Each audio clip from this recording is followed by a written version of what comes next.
Hi everyone, this is Geoff Hall, and I'm here with another Westford edition of Westford Tales.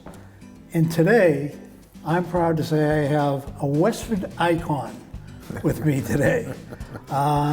Someone who grew up in town, made a name for himself in town, well known by many, many citizens, and I'm sad to say leaving for a different community, Principal Jim Antonelli of Westford Academy. Jim, thank you for being with me today. Well, thank you for having me, and I appreciate that introduction very much. Very kind of you. My first question, is it true that when you cut yourself that you bleed maroon and... A little bit of both colors, Right. exactly. You know, you have to, growing up in the community and just watching, I had, 3 older brothers that, played a lot of sports, and an older sister that went to Westford Academy, so it was just ingrained in me. I can still remember being down at the football fields on, Saturday mornings when Saturday games were, when they were played at 1 o'clock, and my mother was part of the Westford Academy boosters, and my dad as well, and we would go to eat a donut in Lowell, Massachusetts, and pick up donuts on Friday afternoon for Saturday's games at 1 o'clock. It was just that little tradition my mother and I had together. We'd shoot into Lowell, and it was just a fond memory, and then being a little rug rat on the sidelines, watching my older brothers play was something I wanted to emulate. But those little things are the greatest memories from the past that make it what it is. Yeah. Jim, I want to talk a little bit about, go back into your background, your parents' background. Your parents came from where? So my mom was born in Lowell, but raised basically in Dracut. Last name was Charette, and French Canadian was my grandmother from my mother's side, and then my grandfather and grandmother came over in 1909 through Ellis Island, and born in Verona was my grandfather, and Puglia was my grandmother. And this is on your father's side On my of the family? father's side, yes. Yeah. And John and Adeline, and then was Antonelli. And the interpretations of the name, we've done some research of how it was changed and how it was spelled through kind of history.com and some things along the way. It ended up being Antonelli, which is a fine name, and a lot of people ask me about, do you know the Antonellis from this particular location? But my dad was born in Chelsea, Mass. So, both fairly local. Well, so when your grandparents came, they moved to Chelsea. Yeah. What did they do? Your grandfather? My grandfather, my grandmother on my father's side was a homemaker. My grandfather was an extremely talented mason and carpenter. Okay. Yeah, and started his own business. And so where I grew up on Acton Road in Westford, the house that I grew up in, my grandfather built. When did your family, because your father was born in Chelsea, grew up in Chelsea? Yep. And so when did your family ultimately move to Westford? So somewhere in their early childhood, there's a White House on the corner of West Street in as you're heading towards the Acton and Carlisle line. A White House right there, like an old farmhouse, and that's where my father grew up in that White House right there in the corner. Is that house still there? It's still there. Still there. Day. Okay. Yep. And that's how I think my grandfather got involved with buying that land down on Acton Road. And so I think at least 4 to 5 of the houses that were built there were built by my grandfather on that side. You know probably when they came? Yeah, good question. Is my parents bought the house in 1950. So, okay. Yeah, 1950 is when they moved in there. But the Antonellis, when did they come to Westford? When would your grandfather have been here? So it's got to be somewhere in the range, I would say, just before, I would say that 30s to, 30s, late 30s to early 40s kind of range. Yeah. Because he was well established as a very good mason in the area, Yeah. And then that masonry, which is brickwork, became a large part of what the Antonellis did. Very much so. So my Uncle Pete lived next to me, and he had the masonry business. So I would hear the truck coming down the road, and he had his area where he had all his brick and block and sand was in the back of, basically the back of my house. So my uncle lived in one house, I lived in the house next door, and then, you know, from there, other people bought the properties down the way. But I'd come home and I'd go up and meet him at his truck, and for 25 cents, I'd empty the truck out. Or for 25 cents, I'd shovel the sand into the back of the truck for the next day. And ended up working for him for a couple of years as a mason's tender at probably 12 or 13 years old. Okay. I went to school, I graduated with the John Antonelli. Yep. Was that your cousin? Yes. Was that Peter's son? Yes. Okay, Yep. yeah. Yep. I knew there was a relationship there. Yeah. I knew there was a couple of Antonelli's families Yep. on 27, so Yep. that was okay. He would have been Yep. your cousin. Yep. Okay. Yeah. So that's how they end up here, is and work. And your father remained in masonry? No, here's the story. Is that my father started out in the masonry business, but his brother, who was named Arthur, actually went to Georgia Tech on a full scholarship from Keith Academy. The two of them found work in Framingham at General Motors. So instead of doing that really, difficult work of being a mason and mason tender or whatever, he ended up driving from Westford, Mass, on Route 27 to Framingham, and my uncle Artie actually lived in a house that my grandfather built over the Acton line, and he worked at GM as well. So the two of them worked for over 30 years. My father retired the year I entered high school in 1982-83 at 53 years old, and had an 8th grade education. Did you go into mason work during the summers? I did a lot of masonry work, but on my mother's side, the Charettes were all carpenters. Okay. So I always say I get a little maroon and gray in my blood, but I also have that skill background. I've done a lot. I put myself through college, doing a lot of jobs, a lot of odd jobs, building sheds and decks and doing masonry work. And so that was just in the veins, And did you tell me that your father-in-law was a mason also, or did masonry work? My father-in-law, my wife's father, James McGrade, was a mason's tender, and a union worker. Yeah. So he was actually at the Westford Academy job site when we did the renovation back in the day. Well, I said, the time you took me through, and there's a picture of you and I in hard hats walking through the new section that was being put on, I think, in the year 2000. Yep. And all it was, hey, Jimmy, hey, Jimmy. And they all know who this guy is, Yeah. Okay. So that gets us here. You end up in Parker Village. Yeah. What was it like? Parker Village was the outskirts of town. Did you feel isolated living there? Very much so. Yeah. Very much so. My friends would always tease me because they lived in Nabnasset. Mm-hmm. Most of my friends grew up in Nabnasset. And they'd say when they had to come out and pick me up, they'd have to pack a lunch to come out to Parker Village. Yeah.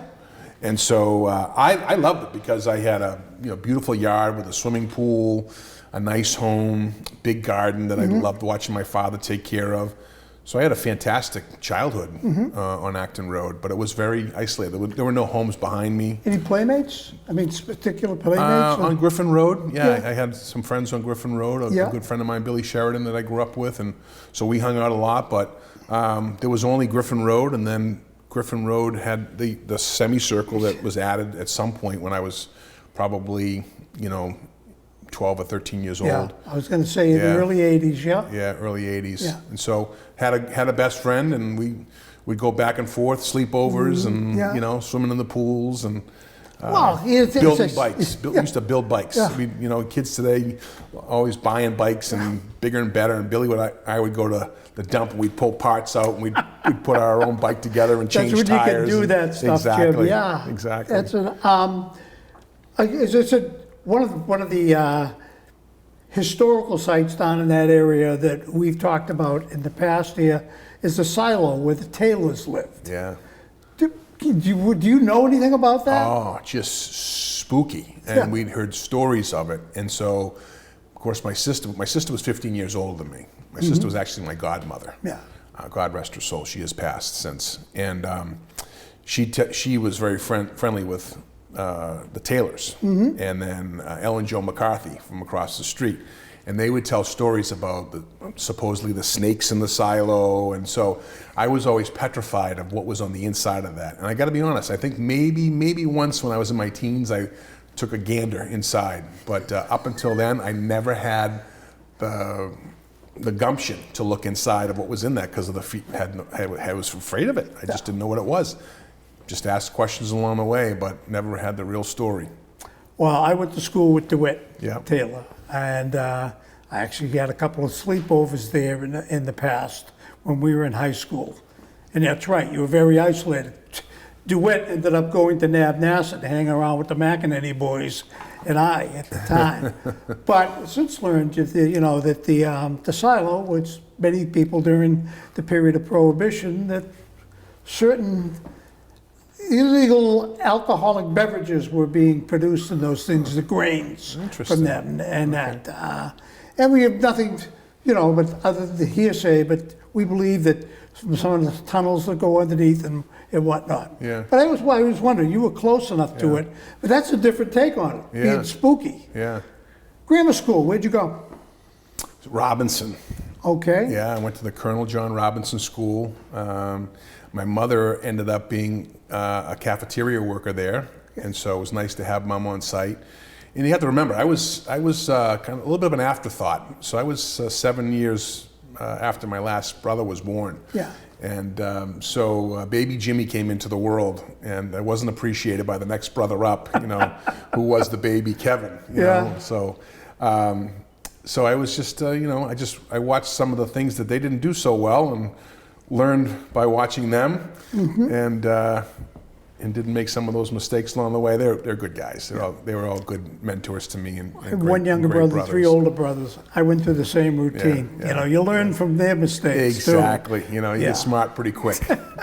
Smart pretty quick. So you went there. That was the open classroom concept. Oh, at the time. absolutely. Yeah.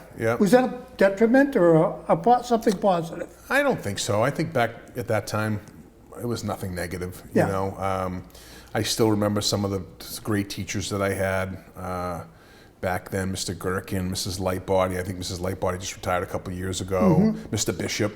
Wonderful. In fact, the gymnasium, I think, over at the NAB school is named after Mr. Bishop. And I had my hands in that along the way because I was chairman of the naming committee. And I was very proud to help do that because he was somebody that had a lasting impression on me as somebody who treated me with a lot of respect and kindness. And so I had a great experience. And Mr. Allen was the principal at the Robinson School. Oh, John Allen? John Allen. Okay, At that time. And I still remember Mrs. Barry, my second grade teacher, a great impression on me. Just, sweet people along the way that just made you feel like you were the only person in the room. However smart you were, they treated you just like everybody else. And I think that's when I started to really, maybe early on got my impressions of how important a teacher is. Okay. And the impressions that people can make in someone's life. Just, a touch of kindness, and, some of those things along the way. I can still remember I went from the Robinson School over to the Normandy Day School. The middle school. That would have been the middle school years. Yeah. And Claire Brady, long division was not Mr. Antonelli's forte, let's put it that way. And I can still remember being a young kid and so frustrated, and Claire coming over to me. No, excuse me, Sheila Brady. It was not Sheila Claire. Brady, Sheila Brady, and just so kind, so patient, and just worked with me along the way. And Kevin Regan, who was the longtime principal of the day school, was my physical education teacher. And to this day has been a mentor for me, just a wonderful man, stays in touch. And so it was great. Some other great teachers over there at the middle school. Mrs. McGrail, who went on to be a principal of the Blanchard Middle School, assistant principal and then principal for a period of time. She was my English teacher, and so I had great experiences, K to 8, and then of course at the high school. You got involved in athletics. Were you involved in athletics in middle school, like Pop Warner football? Absolutely. Yeah. Russ Carlson? Russ Carlson, yeah. Okay? Yeah. Russ Carlson was actually, I believe, the father of Pop Warner football in Westford. It was there for years and years. Yeah. So you must have been under his tutelage. I played for him. I played for him and his assistant coach, Lenny Baptiste. Okay. And Bill Bryant was another gentleman who coached Pop Warner. And that's where I got my first taste of football. But I was originally a baseball guy. I loved playing baseball over at Graniteville. Oh. And that actually transitioned, as an adult, coaching my kids over at that park. I fell in love with Graniteville as a young person, just going over and playing baseball. How many fields were there when you were playing Little League baseball? There was no G5 in the back. Probably just the front of the fields, were the only fields that were there. But when you got to play over there, it was like the World Series every single game going over to Graniteville. Yeah. And it was on the other side of town, right? I mean, so. Absolutely. From coming Village? from Parkerville, yeah. Yeah. Sure. Yeah. So, how about wrestling?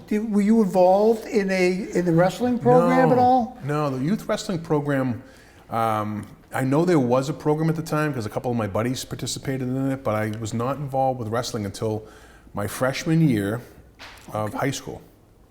I know that in the 70s, Kevin McCusker and my brother Jim actually were running that program. Bob Herman got involved with it after that. Yeah. But I know you had quite a career in wrestling in high school. That's why I said I wonder if he got his, start, your basics down is. Yeah. But no, huh? Funny story about wrestling, Jeff, was I had just finished up my freshman year of football under Coach Morris. And in the locker room downstairs, Coach Morris and Coach Pandara, who was the wrestling coach, they shared a space, right, an office. So I had walked in after football and I had said to Mr. Pandara, now Mr. Pandara had coached my brothers in wrestling. And I said, Mr. Pandara, I'm gonna lift weights over the winter and I'll be back out for wrestling next year. And he didn't even look up from the paper that he was correcting, and he said, Antonelli, practice is at 4 o'clock on Monday, I'll see you there. I turned around, walked out of the office, and I showed up for practice at 4 o'clock, or it was 2 o'clock on the following Monday. It was because you finished up Thanksgiving Day football, right? Yeah. And practice for wrestling, you didn't get a break. You started the Monday after, and you either showed up or not. And to this day, I would tell that story about Roy Pandara, who was my wrestling coach and really taught me a lot about being a strong person, because it was mano a mano. You're going on the wrestling match, as the Halls all know. Oh, yeah. With your family of wrestlers, and the frustration level. And he taught me about keeping my head up high, and you're not going to come out just in day one being a wrestling champion. You got to work at it. And I loved him for that. Did your father have any influence in terms of football? Because I know that your dad, looking at the 1945 yearbook, Westford Academy's first football team was in 1944. Yep. And your dad is in that picture. And when we honored that team, he was up on the field. Yep. You were standing in back of him with your hand on his shoulders. We honored that as being the first team. A guy by the name of Bill Belleville from Chelmsford was actually the coach the first year. Yeah. Anyways, the early years. So was he big on football? My dad just supported everything that his kid, and my mom the same way, just supported everything. He was also quite the baseball player. He was really not, football really wasn't his thing. He participated. But he was really a baseball guy. Him and Sonny Sullivan. Sonny Sullivan was, John Sullivan was, his father was the chief of police in Westford. And then, I think at some point, now John Sullivan Jr. might have been the chief at some point, or if I remember. John Sullivan, okay. Sonny ended up going over to Lowell? Sergeant, went over to Lowell, yes. Okay, yeah, so his father was the his father was the chief of police before Joe Cornell became the chief in the early 1960s. So Sonny was the catcher. John Sullivan's son, also nicknamed Sonny, was the catcher. My father was the pitcher. Yeah. So Sonny used to tell the story, allegedly, that he had to put a couple of handkerchiefs in the glove because Big John, my father was 6'5". He was a I remember big guy. Big John, yeah. I wish I got a little of that height. I stopped at 6 feet, and he could throw the ball pretty good, hit the ball pretty well. So he was athletic, and then somehow my brothers just fell in love with football, wrestling, and basketball, and track, and that's where I took my lead. Yeah. And then Dad was just very supportive. Like I said earlier, when my dad retired in 53, at 53, in 1982, I became his project. I mean, he went to everything. It was him and my mom were just my biggest fans. Yeah. From every wrestling match, football game, traveling all around the state. So. Were you a good student? I think I was a good student. Yeah, I was. I took a lot of pride in my work. I wouldn't say I was an exemplary student. I would say I was somebody that I had to work really hard. Yeah. And one of my favorite teachers at Westford Academy was Janet Bryant, and she was a longtime math teacher there. And she would spend every afternoon with me. I'd sprint out to practice after spending, extra half an hour with her, and she always loved that. And also my German teacher, Mike Joyce. Sprechen Sie Deutsch was not the best thing for Mr. Antonelli as a student, but he spent a lot of time with me too. And to this day, both of those people I have beautiful relationships with, and then of course Bill Cody. Yeah, Bill Cody. We'll get to Bill Cody. Yeah, I'm not gonna go any further, but in a little while. Yeah. Any particular, a couple of things about your period, high school. Anything that sticks out? I mean, the wrestling. What level did you achieve in wrestling? So I ended up starting all 4 years at the varsity level. I started off at 169 pounds. I wish I was still there. I can't say I'd be more in the heavyweight division today. But started out wrestling at 169 pounds and ended up being a third in the state and fourth in New England wrestler. And New England was all the different, areas. Quite an accomplishment, Jim. Thank you. That's quite an accomplishment. Thank you. Yeah. So it was good. It was my senior year. I had a really solid record. I was basically almost undefeated all through my dual meets. Yeah. And ended up being third in the state and lost one match in the state tournament. So it was a good career. My junior year was very successful as well. So very proud of my accomplishments in both football and wrestling. 1985, WPI. I was there. Yeah. Yeah. Down at WPI. We had lost 6-0 earlier in the season to a very powerful Neshoba Regional High School. And had the opportunity. It was a point system back then, and so they had lost to an opponent that we had beaten. So the point system ended up coming out whether it was 1 or 2 seed, because they had beaten us. I think they were the 1 seed, we were the 2 seed, and we went down to WPI and played them on the turf down there, which is a really nice field. Oh yeah. And they went up 6-0 early in the game, and they had the best kicker in the league. I still remember this kid, Bobby was his first name. I can't remember his last name anymore. And he missed the extra point that day. And so we went into the halftime, and we made some adjustments, some Belichick adjustments. But it was John Morris and Vinny Viglione, two great people. And Mike Parent was also there, George Melanakis. And they made some adjustments, and we came out, and John Backey scampered around the side for 6 points. Extra point went through, and we held them to a 7-6 victory, Westford Academy, for the first ever Super Bowl. Yeah. I remember. There were tears and smiles and a lot of jeers that day of great stuff. And what's interesting about Neshoba Regional, when you look at the championship teams, the Class D championship teams, Westford had 62 and 63, unblemished except for one tie. And that was against Neshoba Regional. Wow. And I think Dave Passotti's father was playing on those teams back then. Wow. Yeah. So I think one of the things I'd like to just say, Jeff, is that, we had some great coaches, with John Morris, and I then coached with Mike Parent throughout the years, and Vinny Viglione. But some of the teams that preceded us were some great leaders, like Patrick Sullivan and Timmy Donahoe and Craig Verzone and John Pantanella, just guys that really knew how to work hard and stick together as a team. Brandon Barrett, and showed us the way, and so by the time I was a senior, we had a good foundation about how to do things, and had success in my senior year. In shaping you as an individual, did the athletics have an impact, a major impact? Oh, absolutely. Like I said, Roy Pandara, I can still remember losing one of my first matches at a tournament and taking my headgear off and throwing my headgear.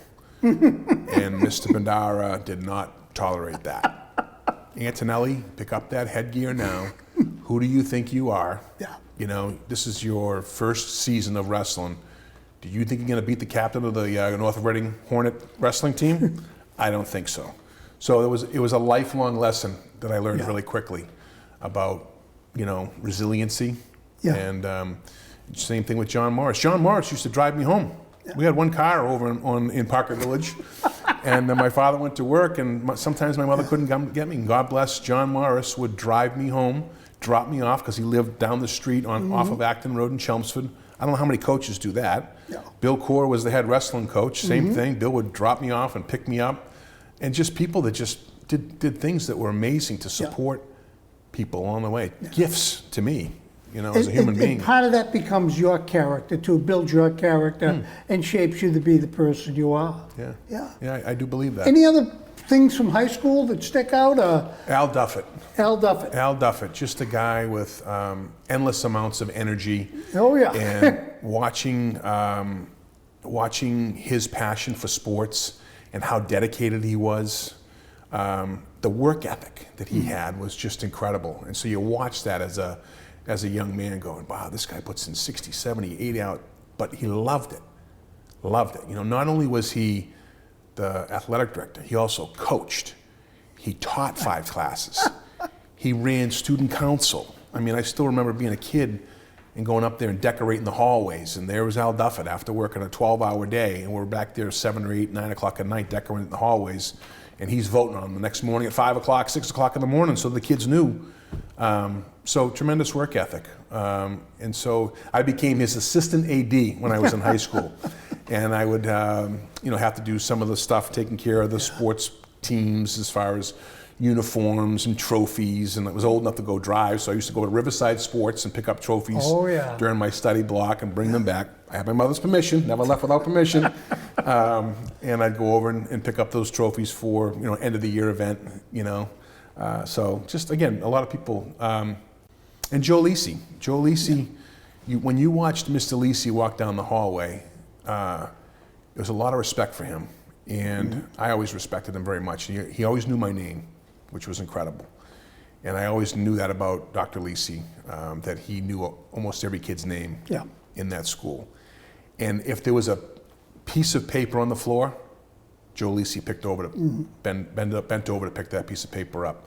He was so proud of that building. And I tried to emulate those things about Joe. Yeah. Dr. Lisi was just by his example. Just by his example. You just watched how he held himself, how he treated kids. He was tough, but he was fair. Yeah. And so, that was what I admired from him. You say that, and I was a school teacher myself, and the idea of being tough but fair. And I remember when I first went in, and my department head, you got to be, I don't know if he used the word tough, he says, but you got to be fair. You got to be firm and fair. And the old saying, you don't smile till after Christmas. And there was something to be said for that. You're not here, you're the enemy. That's right. You're the guy in front, you're the enemy. So, but you developed those relationships over the year. The 60s, the 80s, the Ronald Reagan years, it was, it turned back to kind of a conservative. Yeah. I saw it within the student body where I was teaching. Of course, you had MTV. Yeah. But you had the Iran-Contra. Remember the Challenger when that occurred? I do. January of '86? Yeah, very sad occasion for our country. Yeah. So, Yeah, I can remember just trying to figure out who this guy was from California, who was going to run for president, and then and Ronald Reagan, Yeah. and as an actor, I'm saying, how can he go from being an actor to being Yeah. a politician? We've certainly seen that, through, Oh, yeah. through our, Yeah. our lives Yeah. now. Yeah. And so I just think, I respected him very much in the work that he had done. Great communicator. Yes. Great communicator, and I think that's one of the things that, without getting into a lot of the politics, is that I was particularly, after the Challenger that evening, President Reagan was on TV, and just his manner of speaking and how he spoke to the country, you felt sad but at ease at the same time, and he just had that ability. And I think that's one of the most important parts of being a leader. And you weren't president, but you were a leader, Jim. Thank you. So you learned that there were certain things and certain ways you talked if you wanted to get across to. We'll get into that. Sure. Anyone at WA that inspired you? Other than you mentioned several people. Yeah. Well, I forged a relationship through some of my classes with Bill Cody. He was a computer and business teacher at WA. And we have to this day just forged a wonderful relationship. In high school, he was the hockey coach, and I can still remember one of my friends played on the hockey team that was a state championship hockey team. Oh, I remember it. Yeah, and they used to play up at Fitchburg. Yeah. Wallace Arena. Wallace Arena, yeah. Yeah. And so I didn't know Mr. Cody at the time. I was probably 8th grade, maybe 9th grade at that time. But he invited me to be on the bus to drive up there. And just a lot of respect watching the way he carried himself as a coach. He was tough, but he was fair. He held kids accountable. And those student athletes would run through a wall for him. Yeah. To this day. To this day, I'm still friendly with those individuals who were captains who played for Bill Cody. So I watched him, and then I watched him as a person who respected me. I didn't play hockey, but I was an athlete. Always treated me very kindly. And he really became your mentor Yeah. as time went along. Yeah. When you left Westford Academy, graduated in June of '86, you went on to college. Yep. What was your goal? Make $1 million or $1 billion, and What was your major? it was business management. Business management. So Yeah. you never intended to go into teaching? No. No? No. Graduated? But here's what happened. In my junior year before I entered my junior year of college, I'd had enough of football. My body was broken down. I had some injuries, and I asked Mr. Duffett if I could coach freshman football. Where did you go to college, Jim? UMass Lowell. There you go. Okay. University of Lowell at the time. Yes. It was the Chiefs. Now it's the Hawks. Yeah. Riverhawks. Riverhawks. And so I was offered that job to coach freshman football that year. Ryan Dunn, one of the trustees, was on the team, and the chief of police right now. Yep, Tommy. Mark Chambers. Sorry about Mark, yes. Yeah, Mark Chambers. Phenomenal group of athletes. Yeah. Group of players. And that's when I got my, I talked about education early, like people who made an impact on me as teachers, but then getting to work with students at that point, I liked it a lot. I liked the coaching aspect of things. So, but then I went off and I worked for a company for 18 months, was not fulfilled in any way, shape, or form. And I thought about my accounting teacher, who was always very good to me, my computer teacher, Bill Cody, and I made one call one afternoon. I can still remember I was sitting in my house in Lowell, and I said, Bill, I want to go back. I want to become a teacher. I want to be a teacher and a coach. That's my aspirations. And he said, who's this? And I said, Jim Antonelli, and he was busting my chops, And we had a great conversation, and he hooked me up with a gentleman named Frank Morey up at Salem State. Was one of his best friends, and Frank Morey was talking about that today, was the head of the business education department. And not only did Bill take me under his wing, but Frank Morey took me under his wing. 'Cause I was a little bit older, and I went up to Salem State, and I did my 1 year of teaching certification, which was great because, if you get a master's today, it's one thing, but if you don't do the certification program along the way, it could trip you up in the process of getting certified and keeping your certification. And so worked my tail off for that 1 year. Was able to do my student teaching right in Westford. You know, a long way from Salem, but they worked with us because there was some Salem grads around that had a good reputation. Oh, yeah. You being one of them, Bill being one of them, Joe Lisi being one of them. Sure. Who all had a connection with one of the best teaching schools in the Northeast, right? Yeah. So they allowed me to do that, and then in the fall of 1994, I took over after Andy Corvus retired, long-time business teacher and Andy, school store operator. operator. Yeah. So that's how you got back into teaching. Yeah. And you taught business classes? Yep, I taught accounting and marketing and business law, and then I taught typing, and then I taught some software, some computer software, early phases. Typing, what is that? ASD semicolon LKJ. I remember when I was leaving teaching and assigning to my one of my high school classes a term paper, and I says, and you need to get this thing typed, and it's got to be 5 pages. Yeah. What do you mean typed, Mr. Hall? You know, typewriters, okay, forget it. Yeah. But that's the changes I saw in my 38 years of teaching. And so you saw a few as well. Okay, so you're here as a teacher. Yeah. What moved you to become an administrator? So there was some transitions in the administration. Dr. Lisi at the time was looking for a new dean. We had a dean that left and got a principal's job up in Hollis, New Hampshire. And so I had 4 years of teaching under my belt, you know, new. But Bill said, you should put your name in. Bill Cody said, you should put your name in to be Dean of Student Activities. You know, you're very much involved with activities and athletics, and that role would be nice, you know, for you. It'd be a good fit.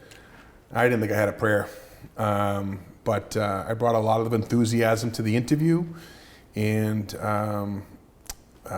Lisi saw something, and Dr. Carlos Gazzarella was one of the deans of academics at that time, and he called me back the next day and said, I'd like to offer you this position. And as a young guy with a young family, it changed my life. I always said a good principal knows the individuals in the classroom. Doesn't have to be there every day within the classroom, but knows who those people are. Right. So knowing Joe Lisi, knowing Bill Cody very well, I'm sure they saw something in you, Jim, that said this gentleman needs to be in the administrative part of it. And I'm sure, because you just know, hey, geez, what a great interview. And no, they saw something before that. And unfortunately, they did. And so you became a dean, correct? Yeah, yep, Dean of Student Activities. And how long before you took over the principalship? So we were in the middle of the addition renovation. We had broke ground in 1998. We were starting a math, science, and wellness space in the back of the building with a new courtyard. And I think, as I referenced earlier, my whole childhood was, you know, involved, and my family's been involved with construction. So it lended itself nicely to, you know, knowing things about building and moves and all those kinds of things. And so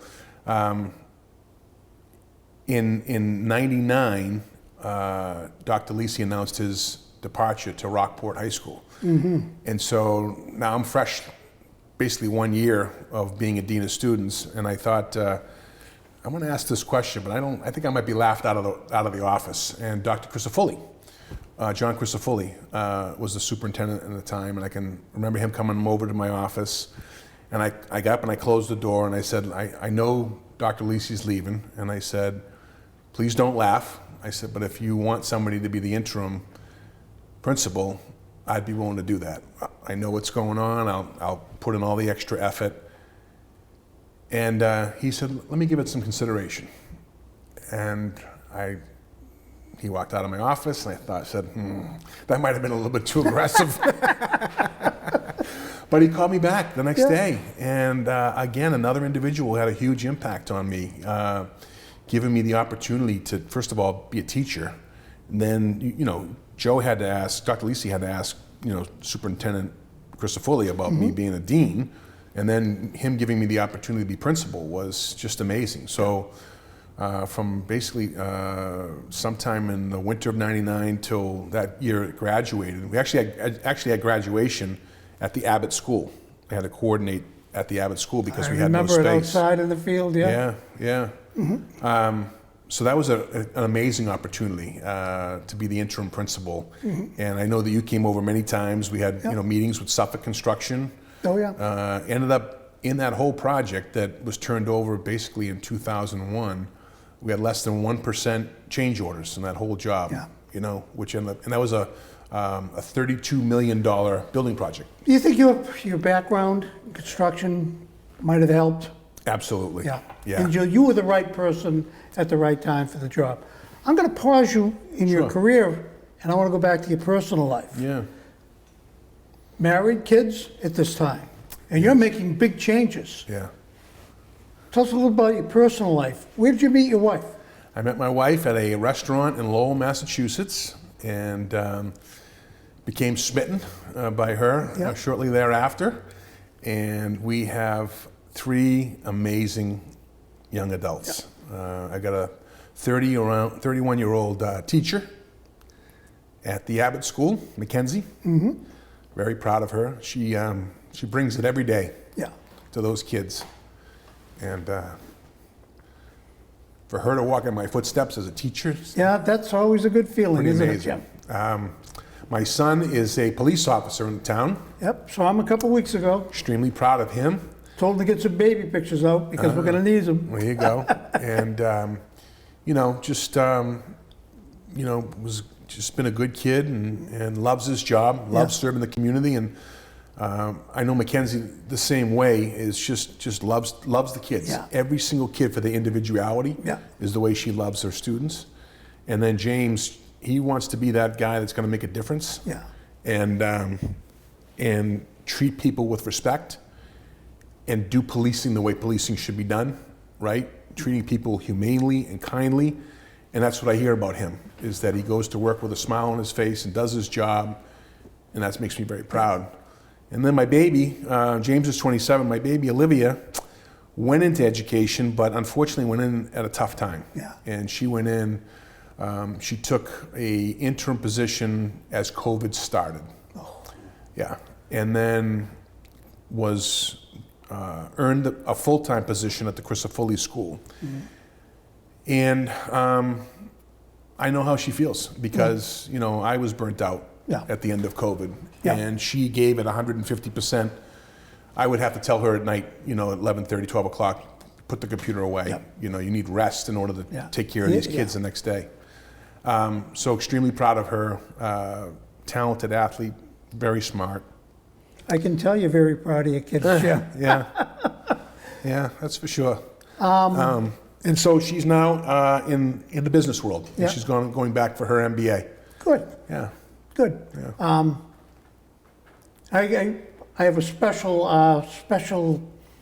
I guess, feeling about, your wife anyways, because she was a student of mine. That's right. 8th grade over in Chelmsford. And I'll forget, when you first introduced me to her, you said, you might remember this young lady. She was a student of yours. There's Marita. Yeah, my wife's name is Marita, Mareeta, a little different. Her grew up in Chelmsford, Grew up in North Chelmsford, and owns her own business, very successful salon business with a partner.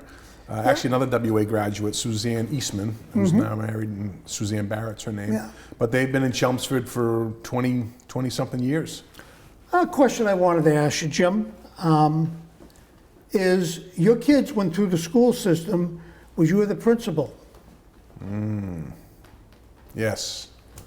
There were some challenges, Mr. Hall, along the way.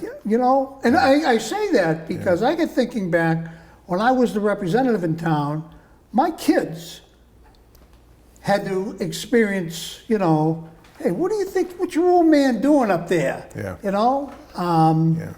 And, they've told me about it since. They weren't, but it must have been difficult for them and you, maybe more difficult for them. I think so. What I wanted to do was make sure that they knew it was their school, right? I had a very important job there as the principal, but I wanted to make sure that they felt comfortable. And so walking down the hallway sometimes, Mackenzie would be in the hallway. She was my first one to go through, and I wouldn't say hi to her walking down the hallway. And she'd say, Dad, it's Mackenzie, I'm right here. And I'd say, oh, you want me to say hello to you? Well, yeah, I want you to say hello to me. That was freshman year. More towards the senior year, it wasn't, don't look at me, Dad, you know?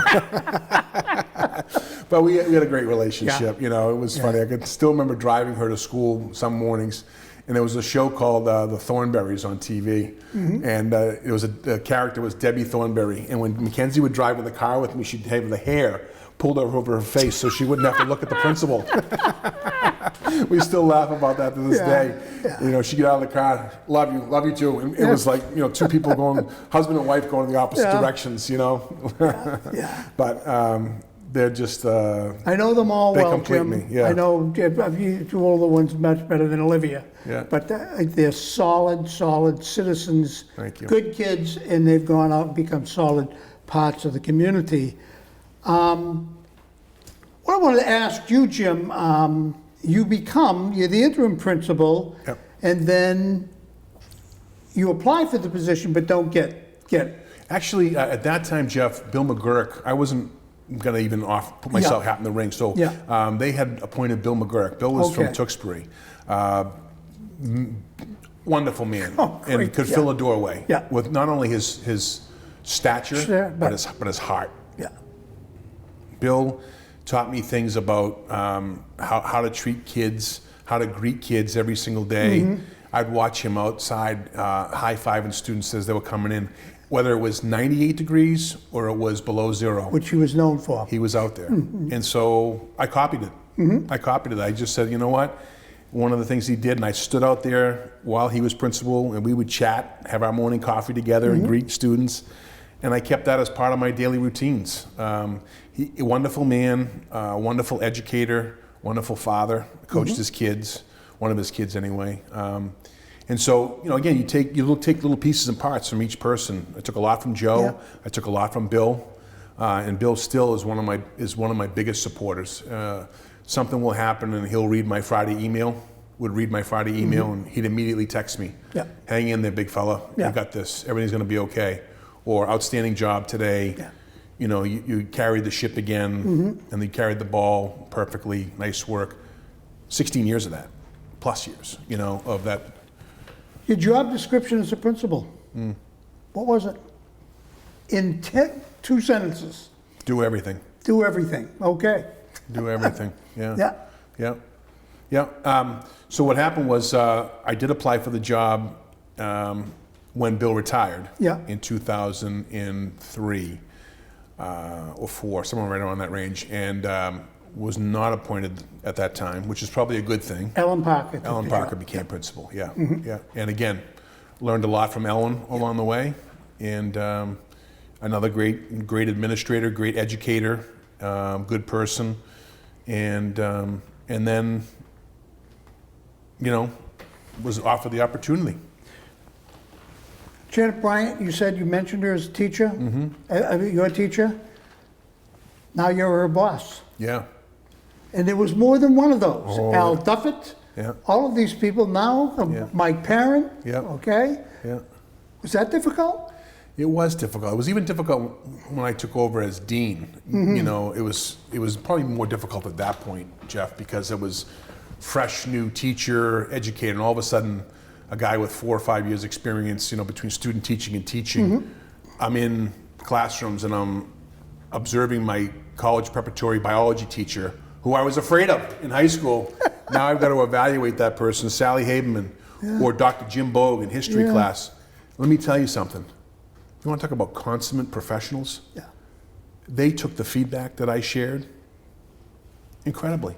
They appreciated it. I can still remember a conversation I had with Dr. Bogue, brilliant guy, Harvard graduate, telling me, "Thank you so much for what you shared with me today about my teaching today." Because I hadn't had a lot of that feedback. You know, it gets busy and new people come in and they do things a little. It was wonderful. Same thing with Sally Haberman. What was your biggest challenges? Well, again, I think it's always a challenge to know all the personalities in the building. And there are also challenges with parents along the way, you know. Parents have high expectations, so, you know, you want to treat students fairly and with respect. And some parents can really push, you know, and sometimes they're only there for 4 years, and they can really take a toll on you for 4 years, and then all of a sudden they pack up and they go. You know, but that was few and far between. I will tell you that I am very happy with the career I had and the people that I worked with and the parents in this community, because they're smart, they're committed to their families, and so, you know, when I get their kids, they come in with an appreciation for education, and that's easy to teach, right? So my job as principal was to set the table. And so one of my biggest challenges always was, because a lot of people wanted to teach at Westford Academy, was finding the best teacher, right? And my job was to set the table and then get out of the way. Right? Because, you know, teachers can get nervous no matter whatever your title is, and somebody walks into their room that's foreign to the room, especially, you know, it's February, March, and you've got rhythm with your kids, and you're going in to get evaluated and stuff. That's difficult stuff. So I always felt like setting the table, hiring the best teachers, making sure my teachers had everything, and then get out of their way to do the job, because they were the experts. They were so passionate about what they brought to the table every single day. What more can you ask for, And right? if they're doing their job, you want to get out of the way and let them do it. Exactly. And you played football and wrestled as a Gray Ghost in the 80s. And you coached the Gray Ghosts. And then it became a controversy. Yeah.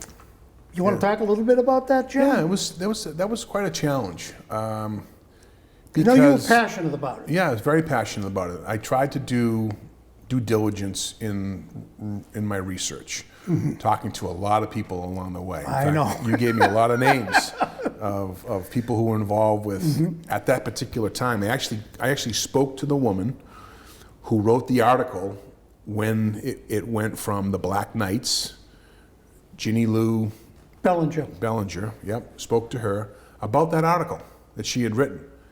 And unfortunately, she couldn't remember that she had written that article. I think she said she remembered it, but couldn't remember the substance of it, right? Because at that time, it was the Lancers was one of them, the Gray Ghosts, and one other particular mascot that they were putting forward. So I spoke with a lot of folks along the way. I received a lot of emails that were not so kind, and they were difficult, but people knew that I was going to, you know, I think people understood I had a job to do, and that the Gray Ghost,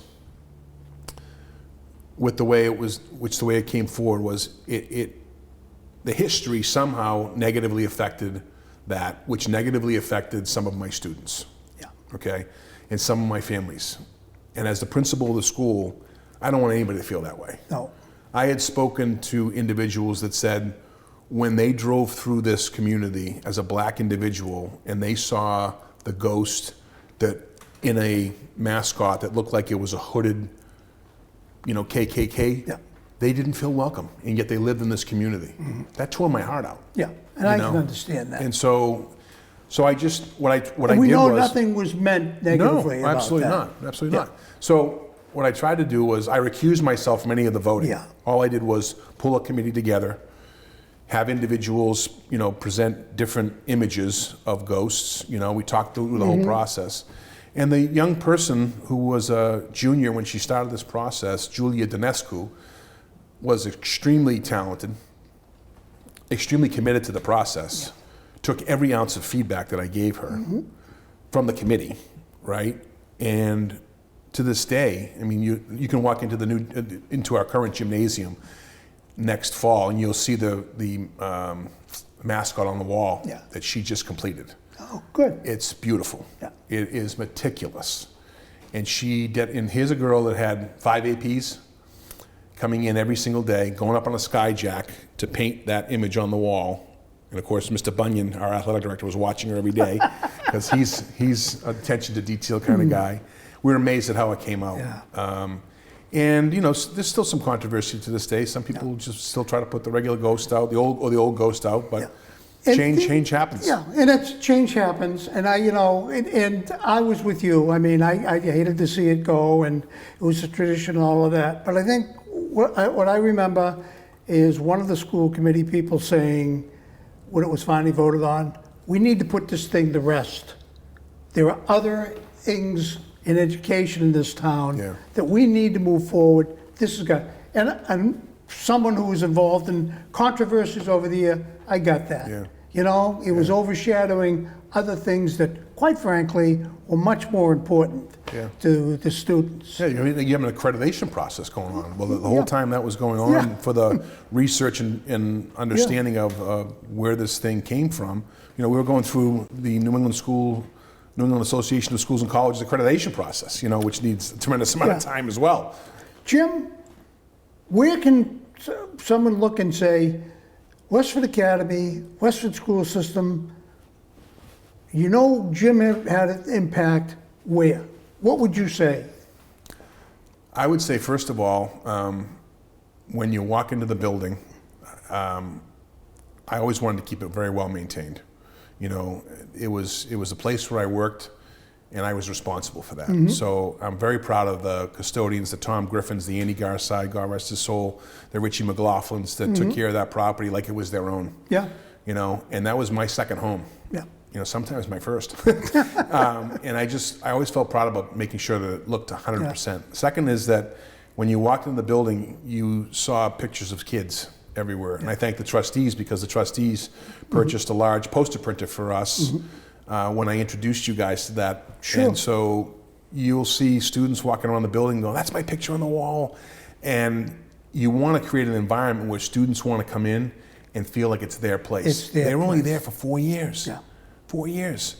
And so we would change those pictures out. One of my deans, Betsy Murphy, would make sure she was on top of that, changing pictures of graduation, pictures of the prom, pictures of the cotillion, pictures of, an event or a football game or whatever. And so every Monday there'd be new pictures on the wall. Yeah. My assistant, administrative assistant Hillary Langell, became an expert in that printer, and Betsy would send pictures, and a group of our students and student support services would update the frames, and it was always current, So between walking down the hallways and not seeing anything in the hallways as far as rubbish or whatever, or graffiti, to the pictures on the walls, that's what I'm very proud of. It's just the way the building presented itself. Let me say this as someone who has spent time at the school over the last 50, 60 years, kind of. But your presence, your non-presence next year is going to be felt within that school itself, the vibrations of the school. I think I'm using the correct word here. But, and I know Dan Toomey is going to do a great job. He's been well prepared. But this was Jim Antonelli's place. Jim Antonelli was the first Westford Academy graduate to become principal. So I'm very proud of Jim. And you left a very, very positive mark, not just on the academics, but on the school itself, the name of the school, and the environment in the school. And I think that's what you have to be very proud of. Thank you. Jim, what a great legacy. I want to thank you for coming on and wish you good luck in your next endeavor. Appreciate it. Thank you. Thank you for watching.